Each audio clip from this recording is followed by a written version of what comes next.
welcome all. Good evening, everyone. And thanks so much for joining me today to learn a little bit about Paekche art. So let me just quickly share my screen so you can see my slides. So the title of my talk, and I will talk for about 40 minutes-ish. I have some extra slides about the incense burner that you may have heard of in the other history lecture. So I can talk a little bit more about that if you're interested. But I'm going to primarily work on the golden heritage of Paekche and a little bit about Buddhist art, primarily. Okay, so let me move on. Oh, and on this slide, you see the remains of Mireuksa. This is the Mireuksaji, the remains of the Maitreya monastery from Paekche that I will talk a little bit more about in a little bit.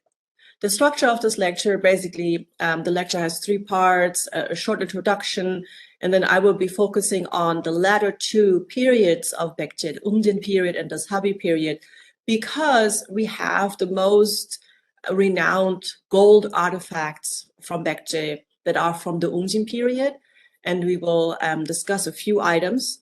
And then when we get to the Sabi period, we actually have a lot of excavations that uncovered Buddhist artifacts. And so I will be showing you a couple of Buddhist pieces from the Sabi period. And just in terms of the time frame, keep in mind that the Paekche kingdom basically existed from around the late 4th century CE to the mid 7th century CE. So methodologically speaking, traditionally, Paekche is believed to have started in 18 BCE, but that is more like a myth. We have art historical, archaeological, and textual evidence as early as 390.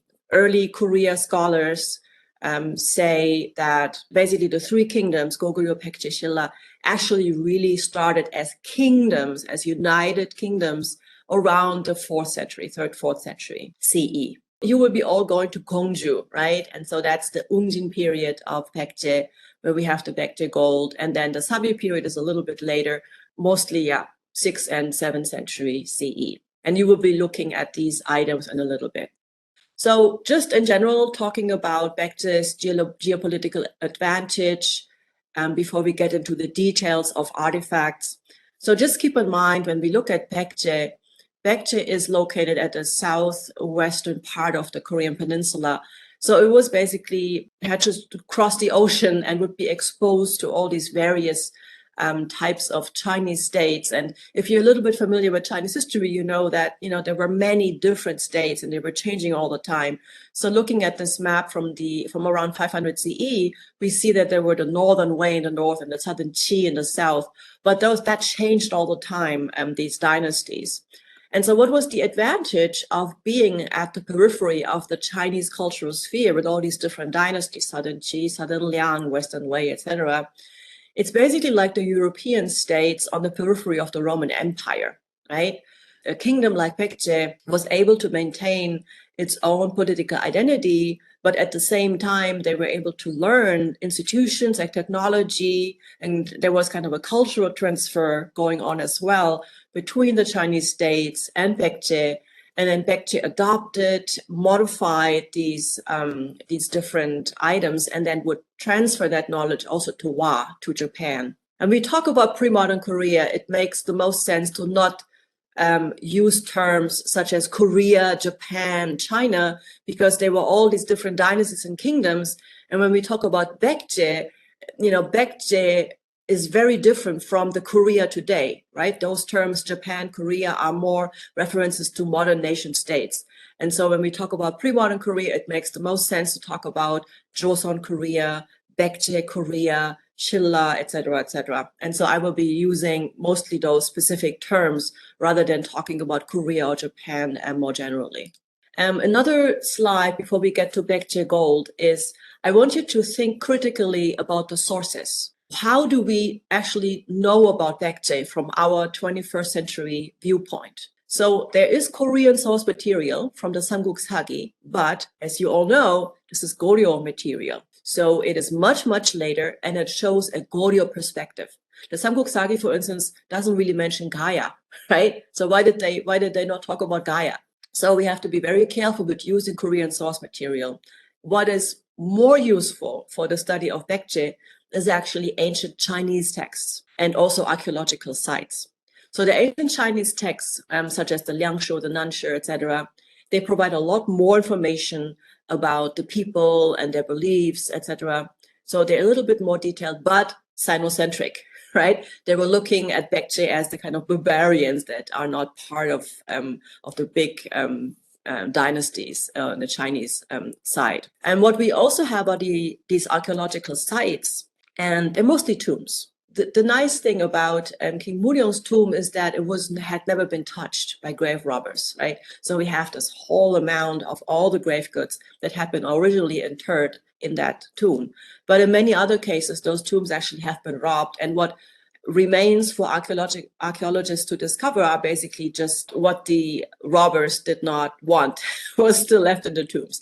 And so our understanding of what types of objects were left in the tombs is somewhat biased, right? Because the grave robbers basically took the most precious pieces. And what's really important for art historians is the golden artifacts, the silver, the gold bronze objects, Buddhist sculptures, stone carved Buddhas, and also ceramics, which I don't have much time to talk about today. But all of these artifacts are just great to look at in terms of their style, in terms of their iconography, in terms of their function and context, geographical, topographical context, because they tell us a lot about interaction between Paekche and other countries or dynasties in the East Asian larger cultural sphere. So yeah, archaeologists, historians, art historians all bring together these different methodologies to a deeper understanding of Paekche. And also, lastly, keep in mind that the study of Paekche is a fairly new field in Korean archaeology. So it only began in the 1990s. So it's just like, 30 or so years old. The study of Goguryeo in Shilla is much older. It goes back more than 100 years because Japanese archaeologists began that field basically in the early 20th century. So we can look forward to more discoveries. There are still many excavations going on, and there will probably be more discoveries, in the next couple of years. Okay, now we're getting to the gold artifacts from Paekche from the Ungjin period. The use of gold is nothing new, right? And I will be talking about just a few items to show you general trends and then also some specificities with Paekche gold, okay? And if you look at the top of the slide, you see a pair of gold earrings of the queen consort of King Muryong.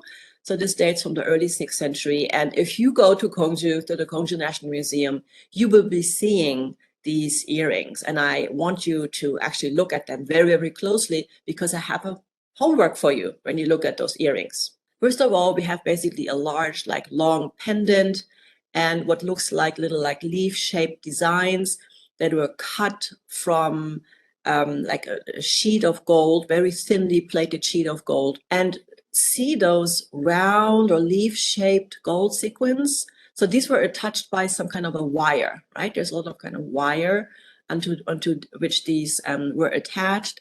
And this is actually a technique that was known throughout Eurasia, which basically shows us that Paekche was taking part in that larger trend of goldsmithing techniques. Another technique we can see here is the granulation technique. So these were small round granules attached to the surface using different solutions and heat. And granulation is one of the most difficult techniques in goldsmithing. And the Paekche and also the Shilla artisans really excelled at that. And sometimes, because it was so difficult, sometimes artisans imitated that by creating raised dots. And what I want you to do when you go to the Kongju National Museum is look at the gold artifacts and look for the granulation and look very closely to see if these are actually small round granules separately attached to the piece or if they are just raised dots, which is basically just an imitation of the granulation technique, okay? So granulation, again, has been used all over the world. It can be found in ancient Greece and ancient Egypt. The Scythians actually brought it to East Asia around 300 BCE. And then it was imported into Paekche around the time when, let me say, just Nang Nang or Lilang and maybe other areas that had a Chinese influence. So through those colonies, it came into Paekche. And some techniques that we see in Paekche, such as granulation or the attachment of these gold sequins, can also be found in Shilla goldsmithing. But the Shilla, if you Google Shilla crown, you will see these large crowns with these comma-shaped beads. And these were actually luxury objects coming in from Wa, Japan. And this is something that we don't see as much in Paekche and in Shilla. So again, similar goldsmithing techniques, but every country added their own take, had their own preferences as to, which decoration technique to emphasize and which kind of motifs that they would use. Now comes the time when you have to use the chat. And I would like you to write into the chat box which one of those pieces is from Paekche and where you think the other piece on the slide is from. Susanna is saying the left one is from Paekche because it was on one of the first slides. Yes, left one is Paekche. Okay, yes, you're right. The left one is from Paekche. But what about the one on the right? Albina is thinking the one on the right might be from Schiller. Susanna is thinking maybe it's modern. These are all possibilities, all possible. Well, do you see some similarities between the two? Remember, I just talked about the little sequins and I talked about granulation technique. Stephanie is saying maybe the one on the right is from a different country. Yes, we're getting there. Yes, very good. So let me show you what it is. So the one on the left, as you said, is from the tomb of King Muryong. And the one on the right is actually from Tilla Tepe from Afghanistan. It's a gold crown that was found in one of the tombs. It is from 100 BCE to 100 CE, so a couple hundred years prior to the Paekche gold that we are looking at on the left-hand side. So looking at similarities first, what we see, we have a similar technique in the sense that the design was cut from a very thinly plated gold sheet. And then in both cases, we have those round sequins attached with wire. But the one from Afghanistan has a little longer wire. So it would be tingling, it would be moving around a little bit more when the person would move ahead, right? And what's different though is the motif. So on the left-hand side, we have this kind of flame-shaped design with like a floral ornamentation, more floral ornamentation on the top, and then I will get to what that might be in a little bit. So in the case of Paekche, those ornaments, there are two of them because they were attached to the sides of the of a black silk cap, and so they would basically stick out on the left-hand side above the ear. Whereas in the case of the gold crown from Tilla Tepe, this was an entire crown that would be placed on the top of the head, right? And as you can imagine, when, there is a different sense of like visual impact, right? With the gold crown, you would move around and everything would just shine and, be reflected from the sun. When with these, there's a different sense of aesthetic, right? It's not so much about shining, like little pieces shining, but it's more the height and the motif that seem to have been interesting for the king, because the sequins are not that big. You see that? And they're also very closely attached to the plate, to the sheet. So it seems like the king really wanted the motifs to stand out. Yeah, and this is the Shilla crown. You see, the Tilla Tepe crown has this kind of tree-shaped design. And this is, interestingly, something that we see in Chile as well. We have a similar kind of tree-shaped design. But then in comparison to the Paekche pieces, you see there are none of these Wa Japanese beads, right? But in terms of the granulation technique with the earrings, we have something similar in Chile as well. So again, we got some parallel developments, but also then unique features in each of those kingdoms and dynasties. Okay. Now, what my students really love is when I tell them a little bit about traces of the artisans who actually made those pieces. It's always nice, you know, when you look at pottery to see a fingerprint of the artist or something.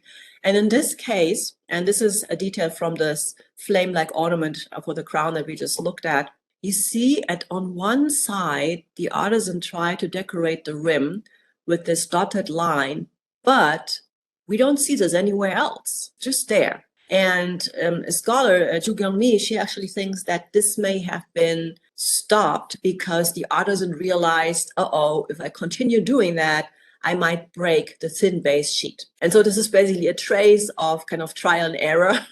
He tried something or she tried something and then it didn't work out and then they just stopped, right? But this also gives you a nice detail of the wiring technique, right? Wiring and then adding the little plate. Another question for you, please put it in the chat if you have any suggestions.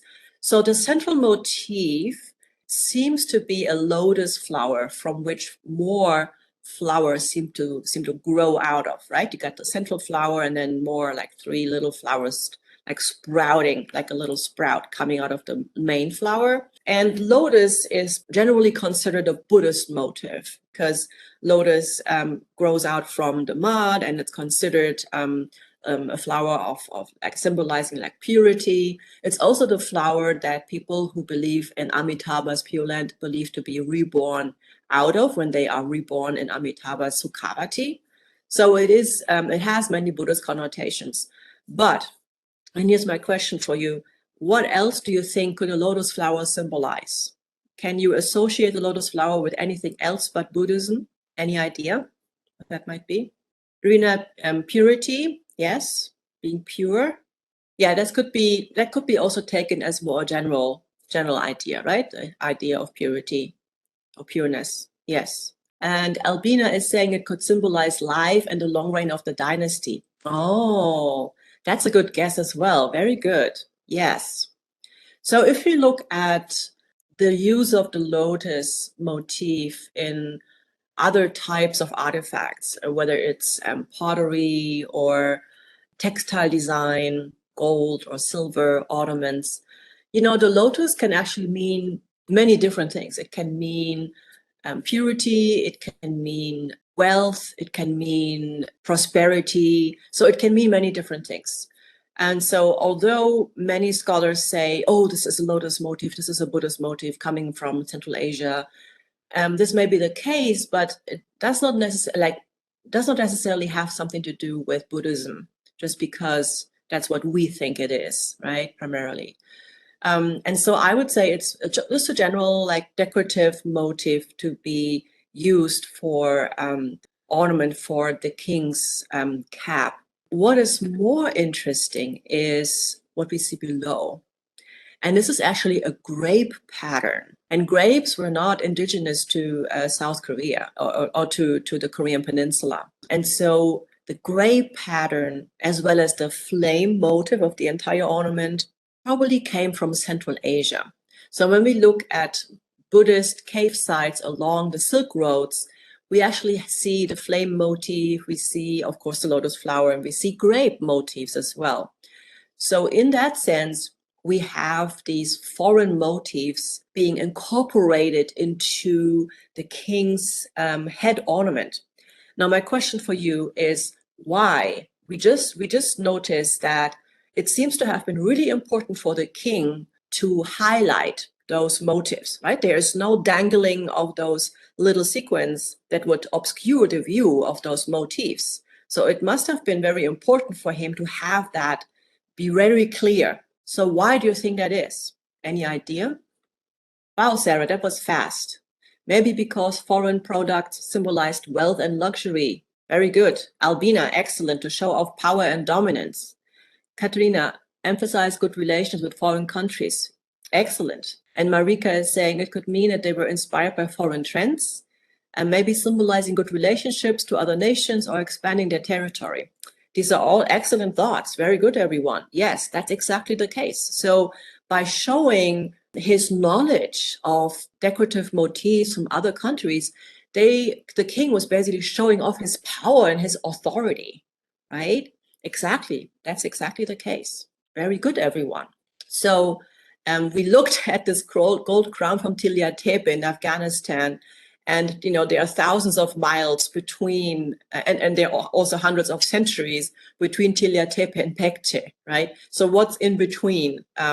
Well, there's a large landmass that is considered, that is usually referred to as Central Asia, right? And we got all these different nomadic tribes in Central Asia. Among them, the two most dominant ones were the Xianbei and the Xiongnu. And the Xiongnu were proto-Turkic nomads that used gold lavishly. The Murong Xianbei were Turkic and Mongolic groups that also used gold quite a bit. And they used a tree design. And this is the similar kind of design that we saw in Tilla Tepe, we saw it in Schiller, but for some reason, it doesn't really appear in Paekche gold. And that's really interesting. Instead, we see flame motifs. So this seems to have been a preference of the Paekche kings.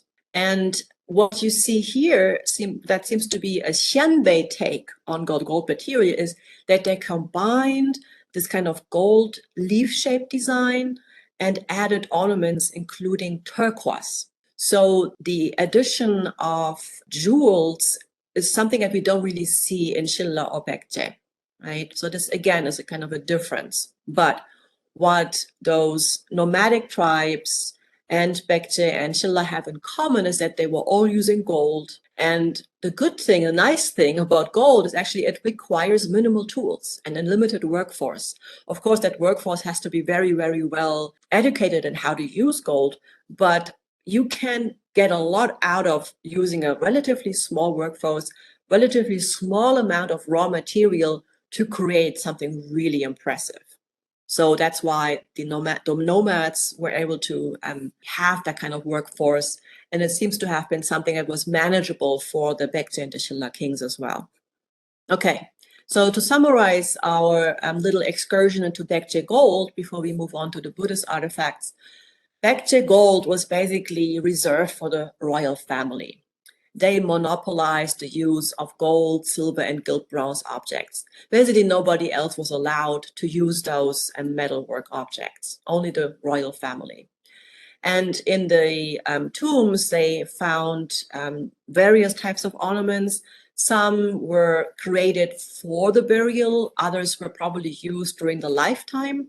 So one could think that the king and the queen probably wore these earrings and ornaments during really important like royal processions or ceremonies. So for specific events, they would be worn. And they show the influx of motifs and techniques from West and Central Asia in terms of the granulation and those little small disc shapes. But what the Schiller, actually more than Paekche, they really excelled at the granulation technique. So when you go to the Kongju National Museum, I really want you to look closely and appreciate how the artisans really excelled at the granulation technique. That's something that we see only in the Three Kingdoms in Korea. Okay, now moving a little bit to a later period, to the Sabi period from the 6th to 7th century. So what we see emerge in that time period, in the Sabi period particularly, is the construction of Buddhist temples. So my question for you is, how do you think did the Paekche people, like the average person, how did they live? And what kind of dwellings did they live? Maybe the professor who taught the Paekche history class lecture talked a little bit about that. But how do you imagine the average Paekche person lived? In what kind of house? Susanna is saying there were strict rules about who could have what size of house. Very good. There were indeed very strict rules. Yes. Marika is saying they probably lived in simple straw house. Yeah, you mean the little thatched roofs, houses, clay. Yes, Lehmhäuser. I know what you're talking about. So prior to the Sabi period, the Paekche people actually lived underground. So they dug holes and then they lived in these pits. It's called like pit dwelling. Okay, so they lived in these pits, and they was just covered with a very simple kind of thatched roof. And it was also only in the Sabi period when they went above ground and the average Paekche person started to have a little hut, like a little one-room hut above ground, and again with a thatched roof.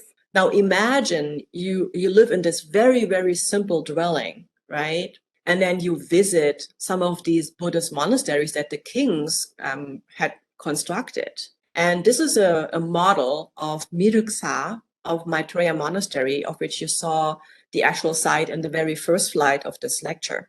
So what we have is we have a very tall wooden pagoda in the center, and on the left and on the right we have two like stone pagodas. Just look at the entire compound, like these three courtyards, and then in the back there's another like lecture hall, and all these corridors have all tiled roofs, right? It was like a spectacular sight. It's something similar to someone in medieval Europe entering a cathedral, right, and having this kind of experience of wow, look at this tall building, right? So in a similar way, that's how impressive Buddhist temple architecture was to the average Paekche person. And when you go to the Kongju National Museum, you will see a lot of these tiles on display, roof tiles on display. And you might think, or now that you have learned from me a little bit more about it, but the average person, I think, who goes there might just think roof tiles. What about it? Every house today has roof tiles, so what's special, right? But back then, in the 5th, 6th, 7th century, that was very special because basically only the royal palace and Buddhist temples had roof tiles. Everything else was just thatched roofs. These buildings really stood out in the landscape. And another thing that really stood out of the landscape were these pagodas, these really tall pagodas. So imagine looking at Paekche from like a bird eye's view and looking down, and then there would be these pagodas, they would stick out and mark the landscape and basically symbolize royal power in the periphery of the kingdom, right?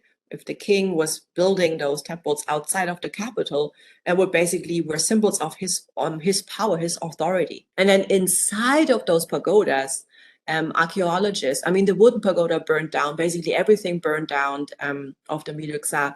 The only thing that remains are these remains of the stone pagodas. And inside of those pagodas are relics. So this is another site, Wanghengsa, and I want you to remember that this temple is right next to a river. It was built by King Widok for his deceased son. And why would temples be built along the river, right? We will get back to that question in a little bit. What I want to emphasize in this slide is the relics and what was interred along with the relics.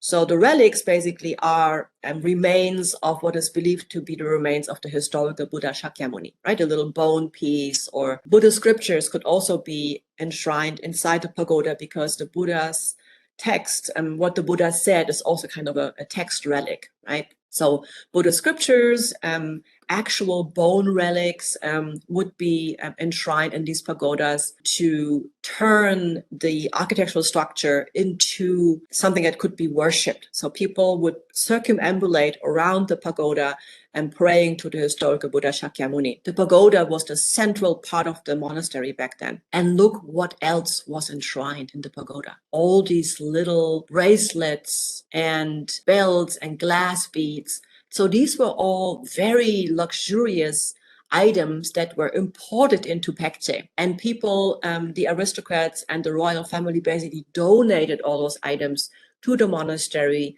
at the time when they finished the building.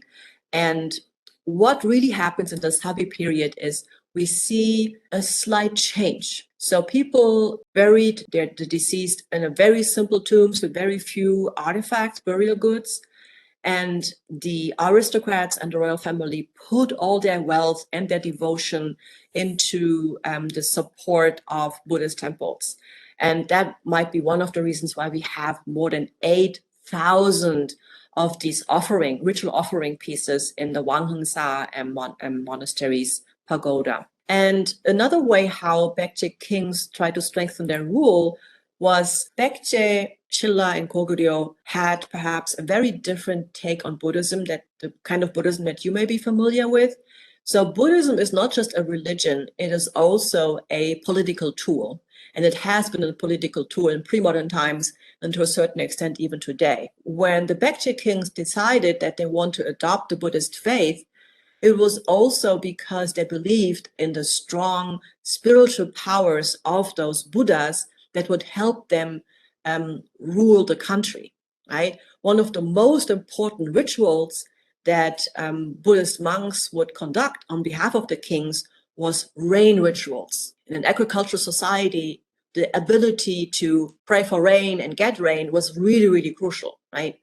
And so Buddhism was adopted by the Paekche kings because it was because it was a political tool. And what the Paekche kings did was they basically declared Paekche the land of Maitreya. Maitreya is another Buddha, aside from the historical Buddha Shakyamuni. And they would construct temples like Maitreya Monastery or Miduksa in order to have basically state-funded temples where Buddhist monks would pray for the country, for the protection of the country. As you know, there was always Goguryeo. Goguryeo was the biggest enemy, right? So we wanted to make sure that you always had the Buddhas on your side protecting you from those invasions. So the Maitreya faith actually was one of the most important faiths in the Korean Peninsula until the 7th century. And there are two different types of Maitreyas. There is a Buddha and a Bodhisattva version. So there is a Bodhisattva Maitreya. So Bodhisattva is a divine being that has not completely reached awakening yet, but vowed to help other beings and reach enlightenment before they themselves go into nirvana. And so the Maitreya version of the Bodhisattva lives in Tushita heaven. And then the other version is the Buddha Maitreya, which is the future Buddha. He lives in Ketumati, which is the name of his pure land. And at some point in time, the Buddha Maitreya will come down on earth and teach in the so-called dragonflower assemblies. And related to that, there's basically an ascending cult in the Three Kingdoms period where people hoped to ascend to the Bodhisattva Maitreya, to live with him in Tushita heaven. So this is similar to the idea of rebirth in Amitabha's Pure, and maybe you've heard of Amitabha before. And the other version, the other side of that faith in Maitreya is the descending cult. So in that case, devotees hoped to be reborn when the future Buddha would come to earth. And so they hoped to be able to listen to Maitreya Buddha's sermons in the three dragonflower assemblies. Now, putting all those little puzzle pieces together, when we look at the Miduksa temple site, what do you see? You see 3 courtyards with 3 pagodas and 3 Buddha halls. So there's a logic behind that. So basically, we have an example of the descending Maitreya cult here. So what King Mu basically wanted with the building of the site is he wanted to prepare a site where the future Buddha Maitreya could descend on. He wanted to create a Buddha land for the Maitreya, hoping that he could gain merits and could declare Paekche a Buddha land where a Buddha resides. Now, getting to my last example of Buddhist art, this also is from the Sabi period, and it's located in today's South Chungcheong province in Seosan, and it's at the top of a mountain. You have to walk up quite a bit actually to get there. And this photograph shows a monk performing a ritual in front of what is a rock-carved triad. So a triad is a combination of 3 figures, and we have what seems like a central figure with 2 adjacent figures. Oh, and by the way, if you look down from there, you actually see a river, going along, and people could potentially look up and might have seen the triad. Okay, why is this triad so famous? It is famous because of the so-called Paekche smile. So if you look at the facial features of these 3 figures, you notice how all 3 have very full, very rounded faces with a very full, like full cheeks and a full, smooth, like lips. And they all seem to be having like a faint smile. Just to remind yourself that this is the current 21st century conditions. Back in the Paekche kingdom, this was all painted, okay, like with the Greek statues, right? It was all painted originally. So you can see that originally this Buddha had like pupils, etc. And there was also a little jewel added to the forehead that symbolized the urna. And then we have the Ujnisha, the little traditional top knot. So the top knot and the urna and the nimbus, these are all part of the iconography that tells us that this is a Buddha figure. And so the central figure basically has two like hand gestures, fear not gesture and wish granting gesture. And on the sides, we have another standing figure of potentially an Avalokiteshvara Bodhisattva. And on the other side, and this is really interesting because usually when you have a standing Buddha figure, usually little two standing bodhisattvas are attached. And the combination of a seated figure is somewhat unusual.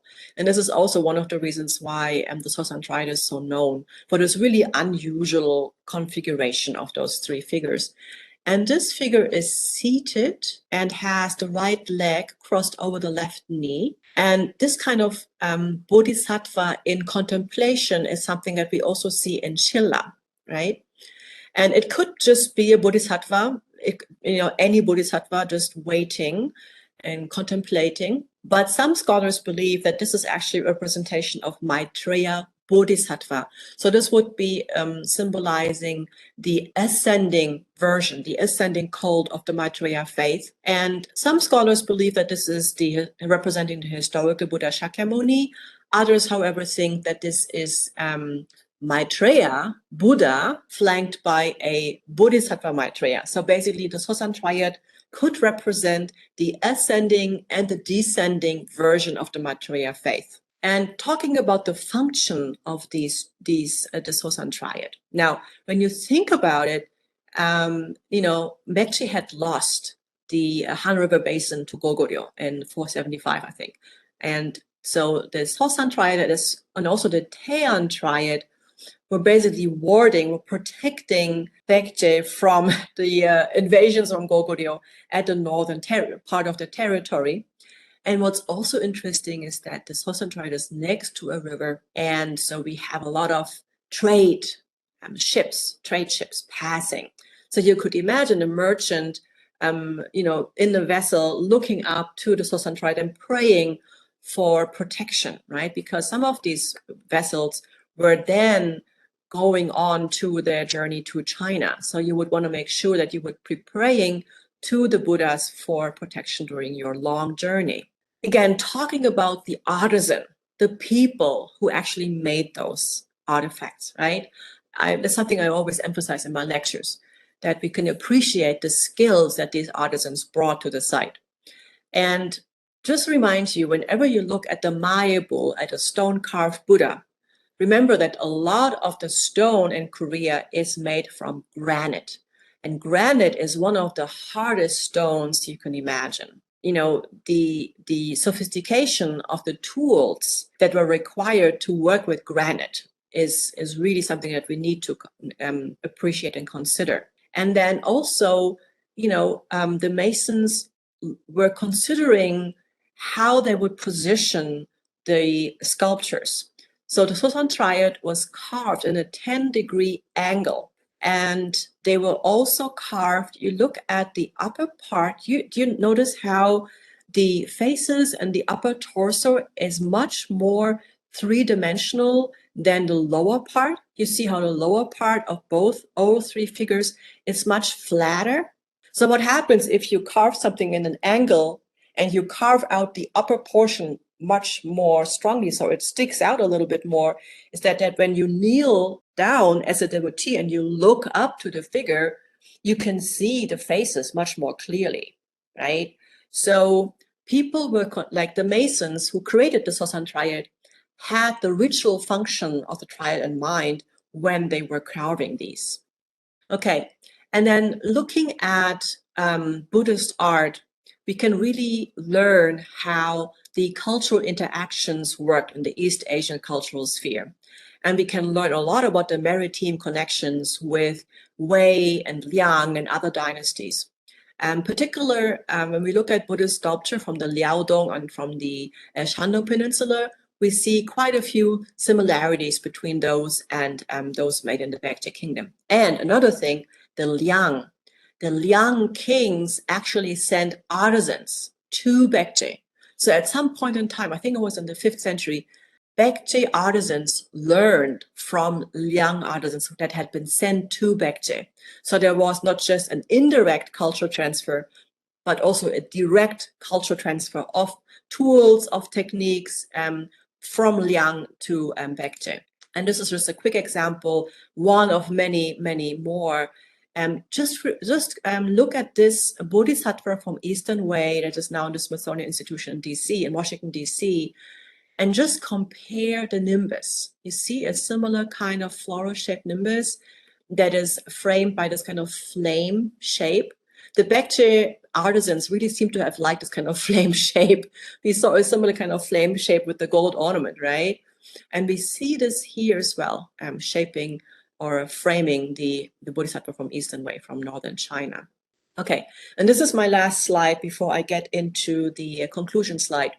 So again, I want you to think critically about how we interpret source material, okay? Because 20th century scholarship really shapes our perception, our interpretation of Korean history and Korean art. And when we look at, gold artifacts or Buddhist artifacts, we're basically looking at elite culture, right? We don't really know what the average Paekche person had in their little dwellings, and what kind of understanding that the average Paekche person had that came up to the site, to the Joseon Triad in the 6th, 7th century, and looked at these figures. What might they have thought about those figures? The Joseon Triad actually was completely unknown until 1959.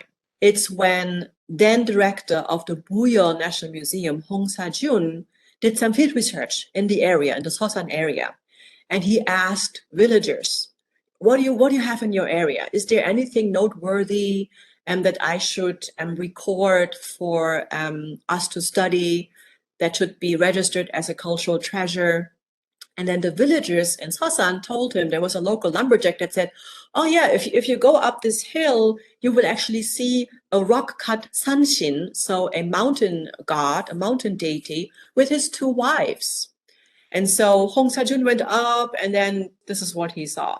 This is a picture taken prior to 69 when they added a little ritual aside to it. So you could clearly see the river that runs right below the Joseon Triad. Right? That's when the study of the Joseon Triad started in the late 50s and in the 60s. And so our understanding of, oh, this is a Buddha, oh, this is a Bodhisattva, is an understanding that actually only a few might have had in the Paekche kingdom. Only the royalty and the aristocrats. So the average person may have just thought, oh, these might be very powerful spirits that I should pray to.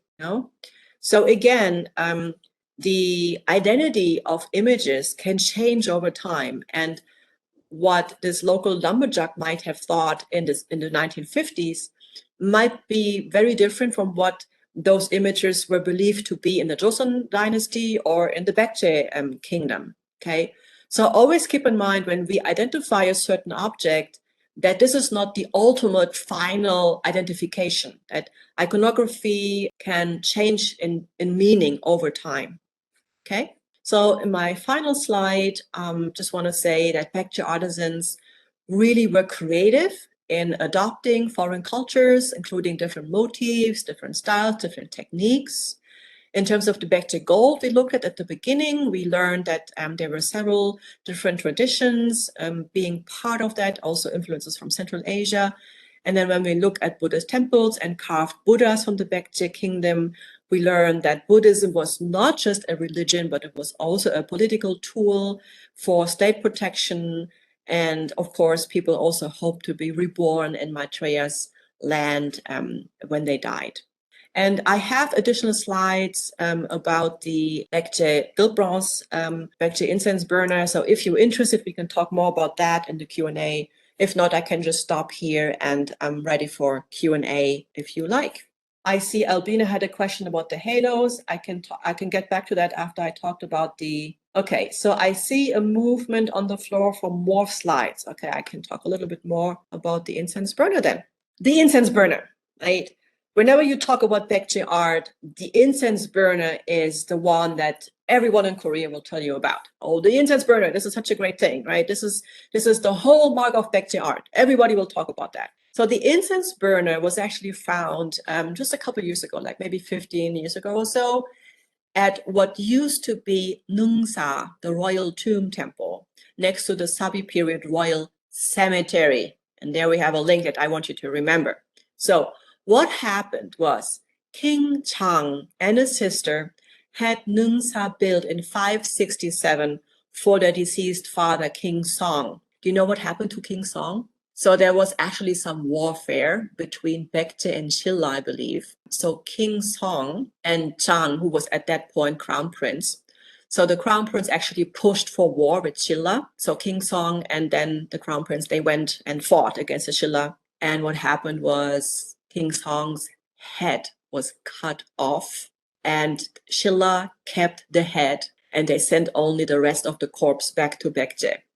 And so King Song died a really, really horrible death. And so King Chang, his son, and his sister, they built the structure to basically pray for the well-being of their father in the afterlife, right? They hoped that it would all be good and he would be reborn in Maitreya's paradise, heaven. So it is believed that this temple was built right next to the cemetery to pray, to console the spirit of the father. Okay, so that's the spatial context of where the incense burner was found. And then in terms of the composition, so it basically has 4 parts that were all like made separately. So we have a dragon-shaped base, and we have a bird shape. It's probably a phoenix-shaped finial on top of a cover that seems like mountain shapes, right? And then we have a little kind of large bowl. And so the top has these large mountains and peaks, and in between we have little bees and little beings, and then at the bottom bowl we have little animals, and I will show you some details of that. Now my question for you is, what do you think was in the bowl? First of all, why do they have to make an incense burner with gilt bronze? Maybe you have a little incense burner at home. Some of you may have made some things made from wood, or there are also clay in the Paekche, and also in the Chinese sphere, there were also incense burners made from clay, actually, not just gilt bronze. But why the use of gilt bronze? Any idea? What did they put into this little bowl? Oh, that's a very good guess, Marika. There may have been the father's ashes inside. Actually, the idea of cremation, which is associated with Buddhism, right? That you cremate the remains and then have only the ashes. This is actually a tradition that became more mainstream in Korea only in the Goryeo in the 10th, 11th century. Until then, the people that lived on the Korean peninsula did bury the corpse in its entirety. What people in Paekche, Goryeo also did was wind burial. So people would just leave the corpse out in the open, and it would just be eaten by birds and stuff. So wind burial and burial in the ground in coffins were some of the ways in which people buried the dead. So cremation is much later tradition. Any other ideas what they may have put into the bowl other than ashes? Good guess, Marika, though. Good guess. Rice? Yeah, that's another good guess. Gold? Aha. Albina, so Susanna thinks more about food. Albina thinks more about maybe some kind of a precious item being placed in there. So what I omitted in this description is that they actually, you see that here? the little holes, they're actually little holes in the top part. So what happens? The elite, the aristocrats, the king and the queen, and this is something that we see in the Korean Peninsula as well as in all these different Chinese dynasties at the time, 4th, 5th, 6th century, is that people, the rich and the wealthy, surrounded themselves with these very luxurious items. And some of these luxurious items were different types of incense, okay, that were imported from like South Asia. So you may have some incense that you burn, right? But back then, the incense itself was not burned, but in the bowl was basically charcoal. And then the incense pieces were put onto the charcoal, okay? And once you did that, then you had a kind of a long-lasting scent coming from the glowing. The incense was basically glowing on the charcoal. And then you had the fumes coming from these little holes at the top. You get that concept? Is that clear? Right? So charcoal, incense on top, and then you got these little holes where the incense would come out.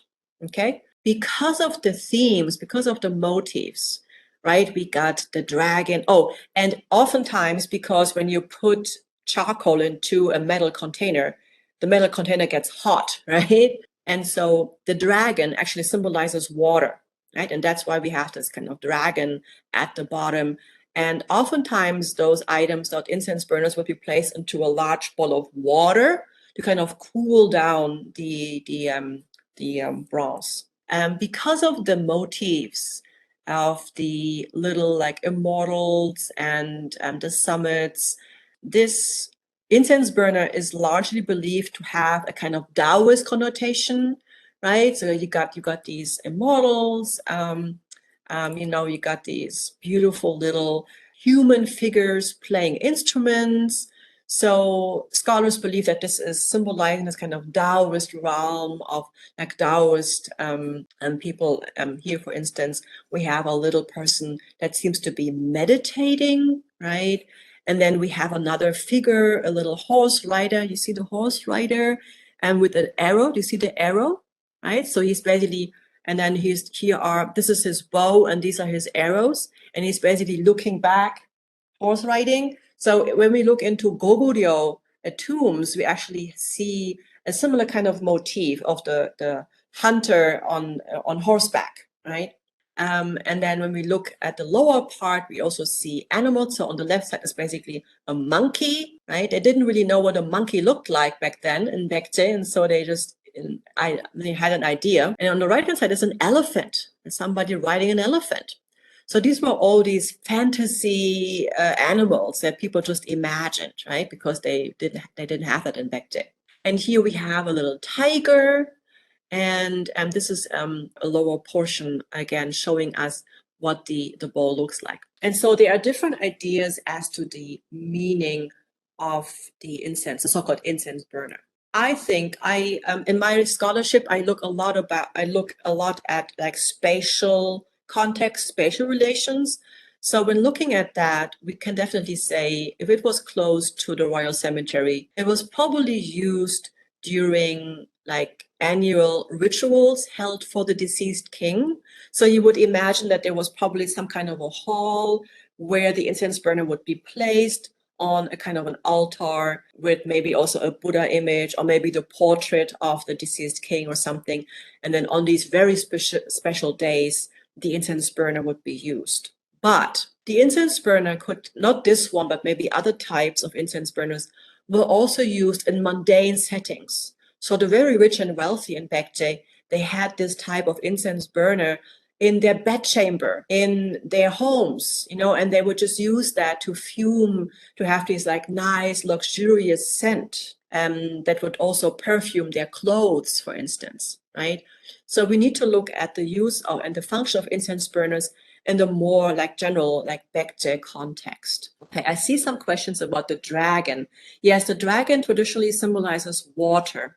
So oftentimes when people in pre-modern East Asia prayed for rain, they would pray for the dragon. They would pray to the dragon. Yes, so dragons were guardians of rivers. Exactly. So there's always this connection between dragon and water. That's right, Lisbeth. Very good. And Susanna has a question about being buried in the royal cemetery. So his corpse was buried in the cemetery, but his head was buried in Schiller. The Schiller kept his head as a war trophy. So the head was not there, but the rest of the body was buried in Paekche. So that was my understanding of the incense burner. I have, I think, 2-3 more slides. I can talk a little bit about people that were not really listening to the king. So, in fact, until the 3rd century CE, the entire Korean peninsula only had these little statelets, right? And it was only when we have actual Paekche, Schiller, and Goguryeo actually much longer than Paekche and Schiller actually. But Paekche was able to, the Paekche king, the first Paekche king was able to unify all these different statelets. But in the what is now Kongju, Naju, Mokpo, Muan, this kind of area, which is called the Yongsan River region, they had their own thing going on, right?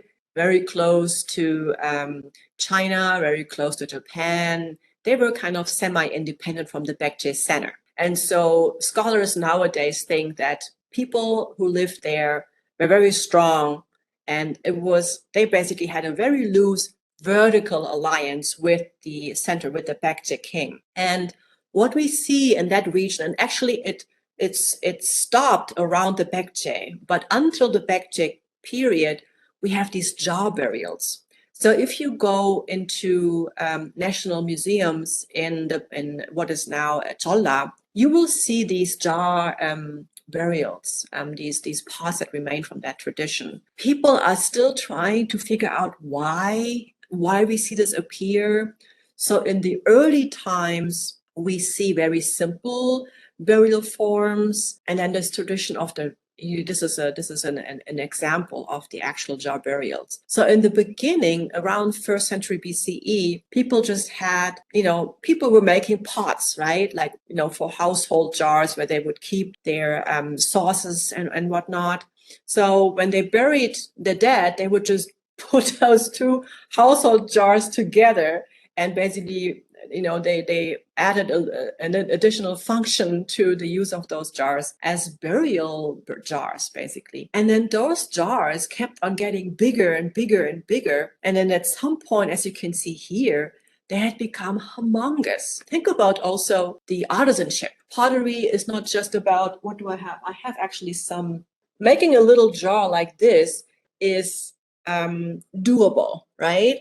But think about the firing technique and the skills and firing technique required to make a large jar, right? You have to make sure that it doesn't break in the firing. You have to pot it thinly enough, but not too thick, so it fires all through. So there was kind of a sophisticated firing skills required to make those types of jars. So the Paekche, I would say, were perhaps, from our modern viewpoint, perhaps a little bit more sophisticated in the way how they buried their dead, because in Schiller, actually, they had the people die with the king. So when the king in Schiller died, the wives and the concubines and servants, they all had to die with him. And you basically had the Schiller king's tomb, and then at the lower part of the tomb, you had the other people buried along with him. Of course, in China, there were also burial figurines later on that replaced the killing of relatives of the king. But in Paekche, they were using those burials. So they actually buried only the people who actually died, didn't kill any other people.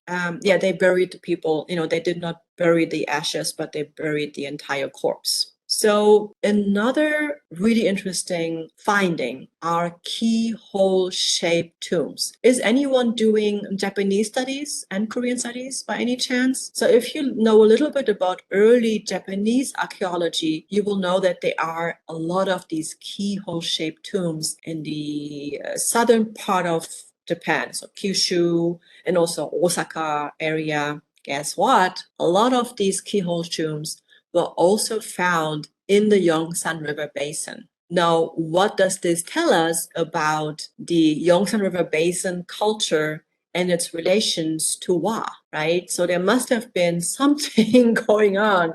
Why were there perhaps people from the archipelago that lived in the Yongsan River region. What does this tell us about the impact of Hua in that region, etc., etc.? So we don't really know yet much about this. Actually, one of my colleagues that also did their UCLA, did their PhD at UCLA, wrote his dissertation about those keyhole-shaped tombs. His name is Dennis Lee. So in case you wanted to learn more about that, just try to look up that dissertation. I think that's it. I mean, I could go on and on, but I think at some point maybe we want to stop. But maybe this can be my last slide, just to show you that the Maitreya faith was really, really important in the Korean Peninsula, not only in Paekche, but also in Shilla. So if we look on the right photograph here, this is a seated Maitreya that's actually from Kongju, from Shilla.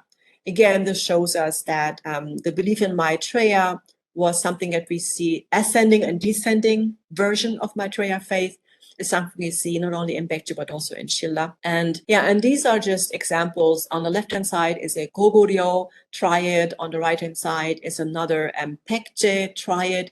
And you can see that there's a Buddha, a central Buddha. And here we have what is referred to as hieratic scale. So we have the Buddha depicted at a much larger scale than the adjacent attendants. So this shows that the central figure is more important. It's larger than the adjacent bodhisattvas, right? So it's standing Buddha, standing bodhisattvas. And that is why when we look at the Sosan triad, it's so special because it has a seated figure. And though the question is, why was the seated figure added, right? And then some scholars believe, probably because the Maitreya Bodhisattva faith was so strong that they basically replaced what would have been typical, like replaced the standing Bodhisattva with this kind of seated Bodhisattva figure. So I think maybe I can stop here now.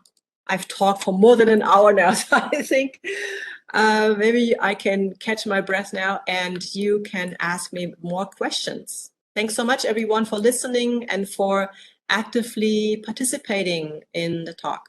Oh, and Irina, you're having a very good comment about the 4 elements, air, water, earth, and fire. Very good.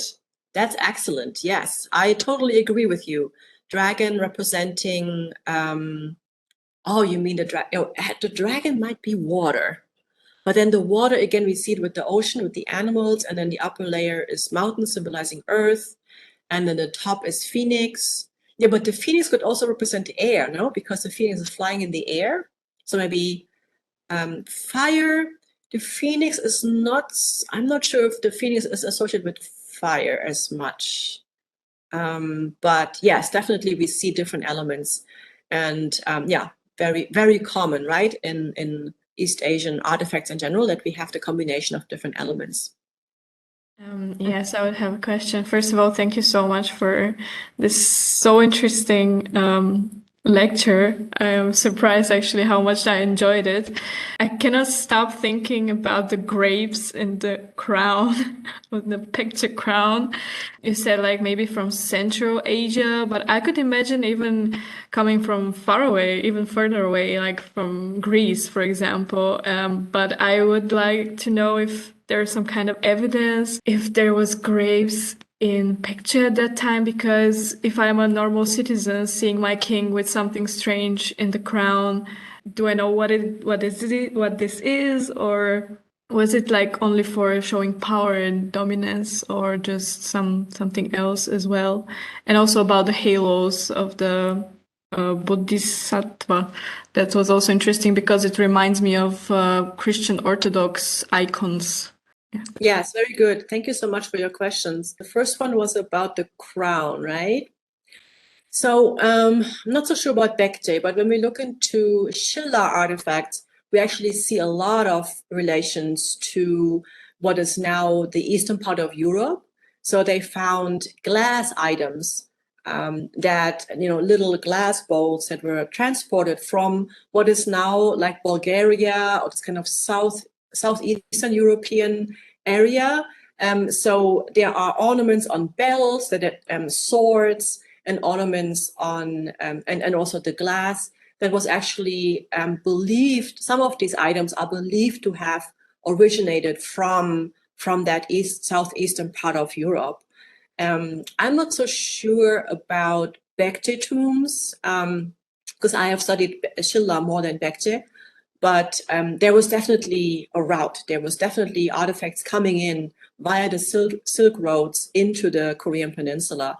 And also think about the maritime routes to South Asia. So we have all these glass beads, those little glass beads. These are actually coming from South Asia, what is now Indonesia. So from that area was also, we think, usually we think about East-West, but we should also think about North-South in Asia itself. There was a lot of maritime connections, North-South, East-West, all over the place. And then with the halo, yes, I believe that the halo, the origin of the halo is basically in what is now like what was the Mesopotamian kind of area. So it's probably like basically the European tradition and the East Asian traditions basically have a similar kind of connection to Western Asian region where we see, I think it's in Mesopotamian art, where we see the king also having this kind of a flame behind his head. And then there is a very famous coin. It's called the Kanishka coin. Kanishka was a king that ruled over parts of what is now India. And he had these gold coins made that had him on one side and then a little Buddha figure on the other side. And the Buddha had a nimbus. And that's one of the earliest, so 1st century CE, one of the earliest artifacts that have a Buddha with a nimbus. And it probably was transferred into what is now northern India, what is now actually part of Afghanistan, through Gandhara, right? Gandharan Buddhist art. That is where we see Buddhas with nimbai first in Buddhist art in general. I hope it answered your questions. Yeah, I'm adding this and I'm stopping talking because there's another question, but the tomb of King Muryong really reminds me of Thracian tombs, also on the Balkan Peninsula, because I'm from Bulgaria and we have them still there, and it looks almost the same, and it's almost from the same period of time, which I think is pretty awesome because it's just the two opposite sides of the world. Yeah, I mean, the Scythians were all over the place, right?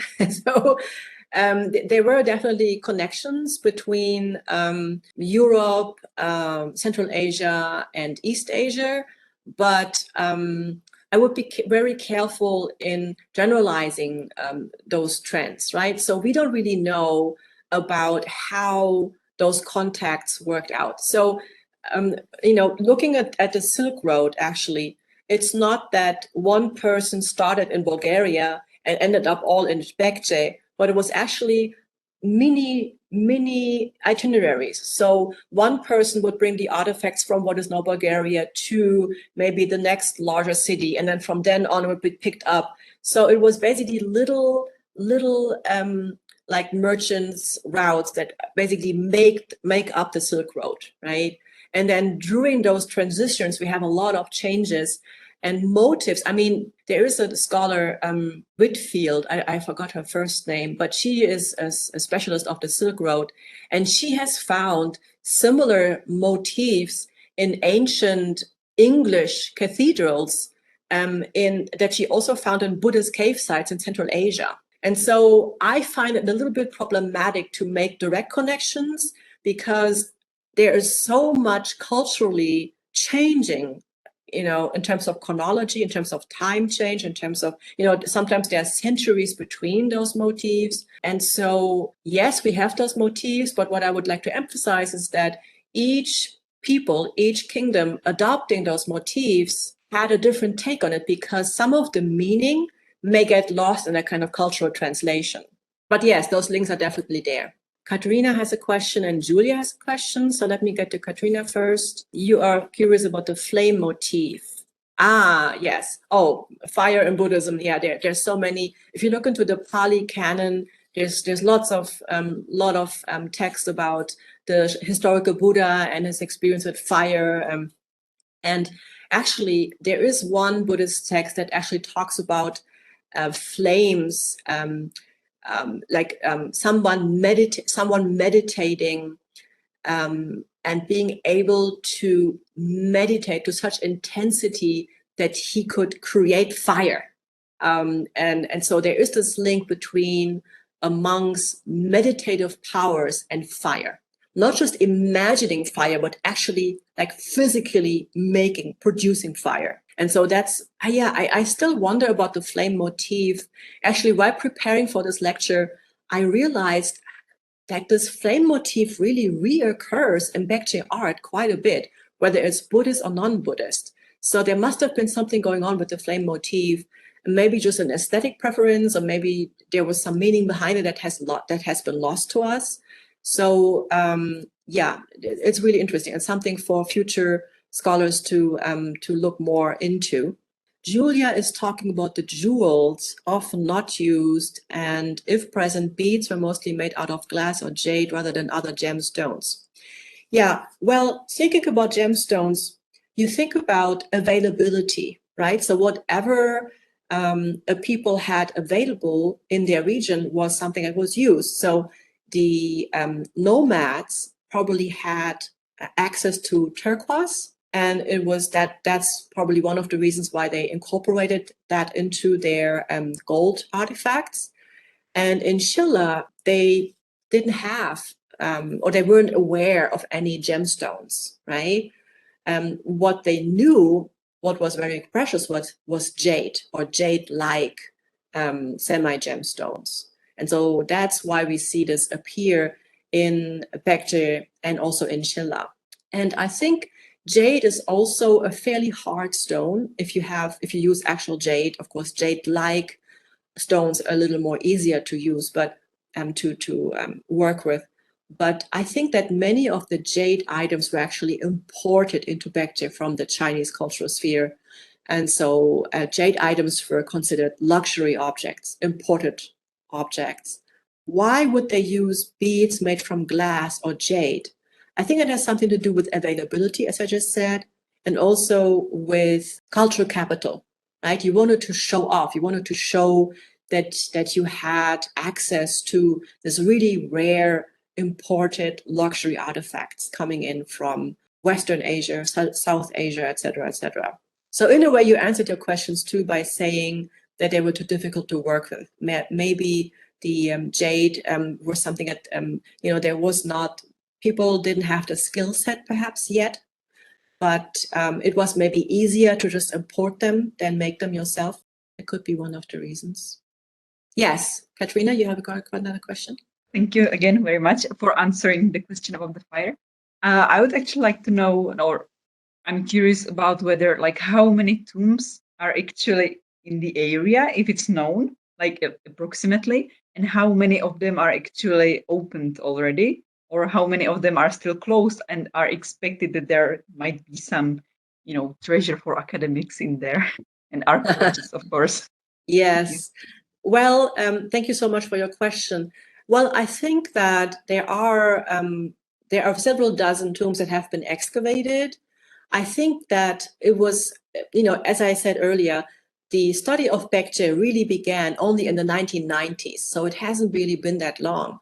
And one of the reasons why they started with studying Paekche more was because when they were building like railway or highways in what is now Cholla, they suddenly found all these artifacts and they, wow, what is this? And then they had to do what's called a kind of emergency excavation.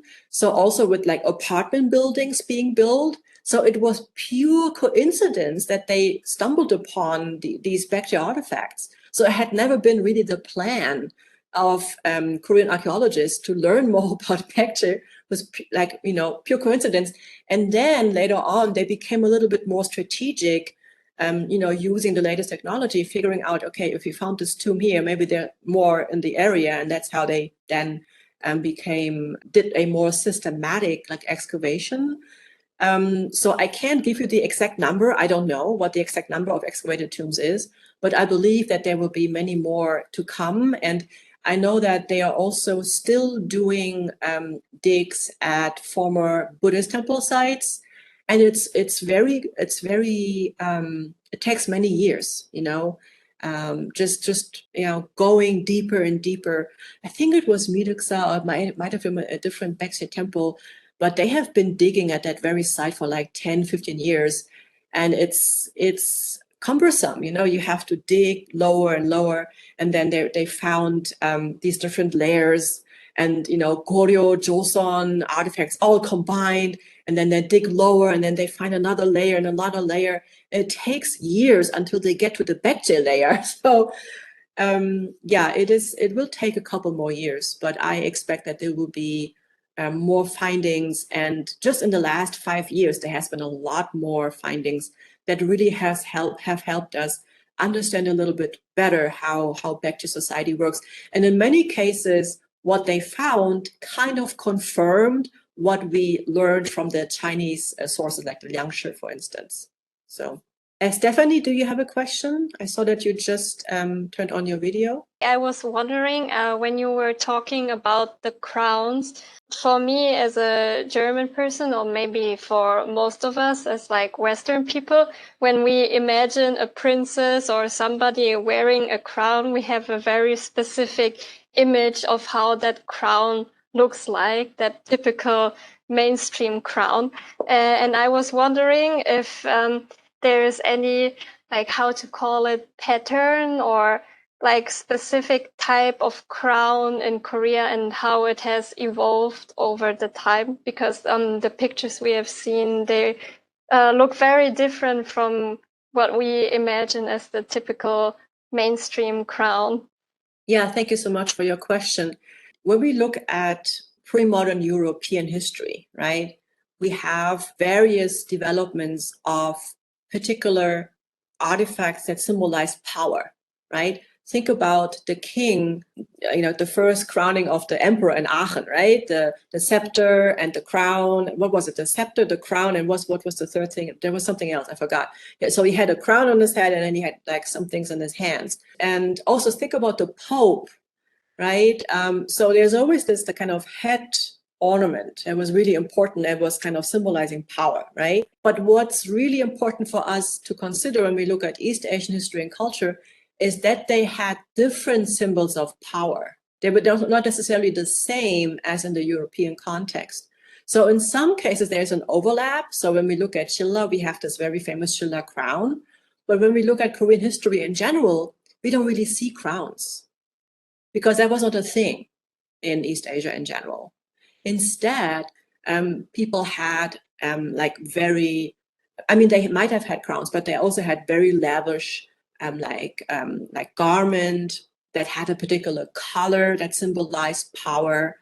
And traditionally, people would have these large tablets made from jade or some other kind of precious metal that they would hold in their hands, but they had an audience with the king or with the emperor. So there were different types of emblems of power that may have been different from the type of crown used to represent power in the European historical context. So I would like you to step back from the idea that crowns are important and think about other ways how people in Korea, in Paekche, Gogudo, Shilla, what other types of things they may have used. So I think it might have been more something that they wore, some kind of garment that really made them stand out, I think. And we have, in Central Asia, we have some Buddhist cave shrines where we see processions of foreign embassies. And we see people from the Korean Peninsula wearing these winged hats. So they actually had actual feathers, or they had these kind of winged ornaments. And I think that's where, when we look at the Paekche ornament from King Muryong, that's where it's coming from. This is the similar type of winged or flame-shaped kind of ornament on the side. That's what was important for them. That's what symbolized power, not this kind of typical crown that we know from the European context. And Alina, you had a question about why King Muryong's tomb was not touched. I think King Muryong's tomb was found by coincidence. I think they were just constructing something and then they discovered the tomb. And I think in when was it? I think it was found in like the 70s or something.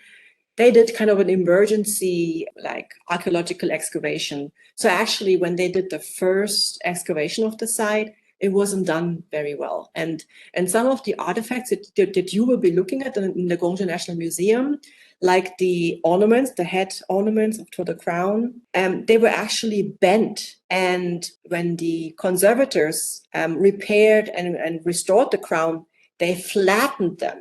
And so they basically changed the original shape of the ornament when they were trying to preserve it. Which is basically today, conservators today wouldn't do that. But back then, they didn't know better. And so when you look at the site in Kongju, remember, when you look at all these flattened objects, they were originally bent. So they had more like a three-dimensional element to them. Julia had a question about the Maitreya Temple Pagoda. That is actually an excellent question. Why was the pagoda in the center made from wood and the ones on the side made from stone? So if you look into ancient East Asia, pagodas were made from all different types of material, from wood, from brick, from stone. And in Korea, actually, the major sites had wooden pagodas. So the wooden pagoda was the preference. Same in Japan, too. The difference being that in Japan, they were either reconstructing or repairing those old structures very well.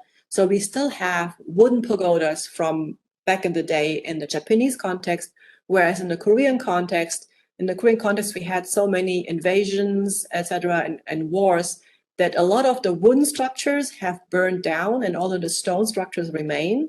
And so when we look into Paekche, Shilla, Goguryeo, all that remains is the stone relics, but not so much the wooden ones. But keep in mind that there had been a lot more wooden structures, wooden architecture, wooden pagodas. And so the wooden pagoda was the preference. Same with Hwangnyeongsa in Chilla, they also had a large, humongous wooden structure, wooden pagoda. So that was the center piece of the temple. And then for some reason they added two in stone. There are different interpretations as to why they did these twin pagodas in stone. When we look at Bulguksa, we actually have, in Chilla, we actually have two stone pagodas. And so there may have been a reason why they were having two stone pagodas. Maybe they were having more kind of a symbol, like why, like two stones, because they are to be interpreted together. But then the three pagodas together with the wooden one, again, symbolize something different. So maybe that's why they combined them. But it is somewhat special. It is somewhat unique to combine a wooden with a stone pagoda. Yeah, and scholars are still trying to grapple, for the meaning. It's still not entirely clear. Thank you very much for your lecture. It really went very well. And I believe our students are really eager to hear more from you. Do you have any final remark to make? No, I would like to thank you again for the invitation. It was a pleasure to talk with everyone. Thank you, everyone, for your really interactive participation in this lecture. This is usually how I lecture, not reading from the script, but trying to have as much interaction as possible. And I hope to see you again at some point, maybe in person next time. And yeah, that would be really nice. Yeah.